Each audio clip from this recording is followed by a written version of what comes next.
Class করলে ক্লাসটা ঠিক সেরকম অতটা ভালো হয় না। আর ক্লাসে বর্তমানে তো ক্লাস সম্পর্কে কারো মোটিভেশনই নেই, মানে লোকে তো পড়াশোনাই বন্ধ করে দিয়েছে। তা সুতরাং কোনো একটা ভালো পজিটিভ নিউজ না আসলে আমরা এই ক্লাসগুলোকে চালু করতে পারছি না। সব থেকে বড় সমস্যার কারণ হচ্ছে এটা। কেননা সবাইকেই বলা হয়েছে যে স্কিলের উপরে জোর দাও, যতই এআই আসুক স্কিল স্কিল শেখা থাকলে সেটাও খুব উপকারে লাগবে। তা আমি এটা একটা ছেলেকে বলেছিলাম যে ভাই তুই একটা কাজ কর। ওর কি হয়েছিল ঘটনাটা বলি। ওর হচ্ছে বাবা হচ্ছে ইয়ে হয়, হার্ট অ্যাটাক করে মারা যায়। তা ওর বাবার স্টেশনে ছিল একটা সেলুন। সেলুন এইবার ওই ওই ভদ্রলোকের ছেলে ওর বাবার কাছে কাজ শেখেনি। কাজ শিখেছিল হচ্ছে বাইরের কোনো একটা জায়গায়, সে ওই কাজটা শিখেছিল সেলুনের কাজটা। এবার সেলুনের কাজটা ওর বাবার মৃত্যুর পর ও স্টেশনের দোকানে ও ওটা করতো। তা করার পর কি হয়েছে, এটা আপনারা হয়তো নিউজ শুনবেন বা দেখেছেন বা জানেন, যে স্টেশনের থেকে যারা স্টেশনের যে সমস্ত দোকান ছিল সব দোকান ভেঙে দিয়ে থার্ড লাইন করে, মানে রেল থার্ড লাইন করছে। তা সুতরাং এই অবস্থায় দাঁড়িয়ে দেখলাম ওর দোকানটাও ভাঙা পড়ে গেছে। এইবার তার পরবর্তী ঘটনা দেখছি যে ও ইটালিয়ান সেলুন, আপনারা হয়তো জানবেন কিনা জানি না, ইটালিয়ান সেলুন মানে ফাঁকা ছাদের নিচে একটা চেয়ার পেতে এক জায়গায় ও এটা করছে। বলে দাদা কাজটা শিখেছিলাম বলে না আজকে আমার সংসারটা চলছে, জানো তো আমার বাড়িতে মা আছে, ছোট বোন আছে, আর আমি আছি।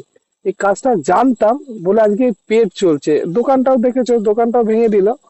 তাই এর জন্যই মনে করি যে যত এআই চলে আসুক, মানুষের চুল একজনের চুল আরেকজনকে সেই যতই ট্রিমার চলে আসুক, তাও একটা লোককে সাহায্য লাগবে।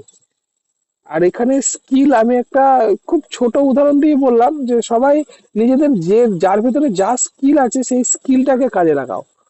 যেমন উম, যদি মনে হয় যে আমি টিচিং প্রফেশনে এটা এটা নিয়েই মরবো বা এটা নিয়েই বাঁচবো, তা বলবো যে তারা আশেপাশের প্রাইভেট স্কুলগুলোতে নজরদারি করো, সেখানেও সুযোগ থেকে থাকবে।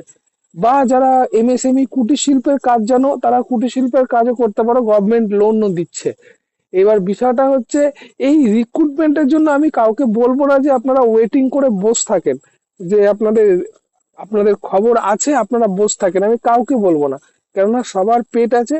আর সবাই মোটামুটি আমার এখানেই এই যে যারা যারা এখানে অ্যাটেন্ড করছে তার মধ্যে আমি দেখে বুঝতে পারছি। যেমন মৌসুমি মৌসুমি আছে হচ্ছে ডেঙ্গুতে, তৃপ্তি প্রাইভেট স্কুলে, জয়শ্রী জয়শ্রী কি করছে, জয়শ্রী সিএসপি আছে। আর পায়েল পায়েল হাতের কাজ জানে। দেখেন আপনাদের সবারই মোটামুটি একটা ব্যাকআপ প্ল্যান আছে। তা সুতরাং আমি বলবো যখন ইন্টারভিউ দেবেন অবশ্যই সবাই দেবেন, কেন দেবেন না, কিন্তু নিজেদের পেট চালানোর জন্য বা নিজেদেরকে এনগেজ করার জন্য আপনারা কোনো একটা স্কিলের সাথে যুক্ত হয়ে যান, যে স্কিলটা আপনাদের ভালো লাগে।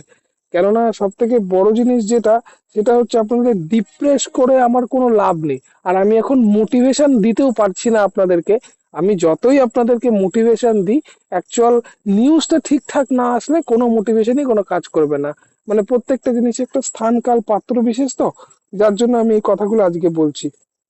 একটা সময় থাকে যে সময় আপনাদের মোটিভেট করলে কাজ হবে, এখন মোটিভেট করলে কোনো কাজ হবে না। ঠিক আছে, এই তো বাস্তব অবস্থা। আর কেউ কিছু বলবে?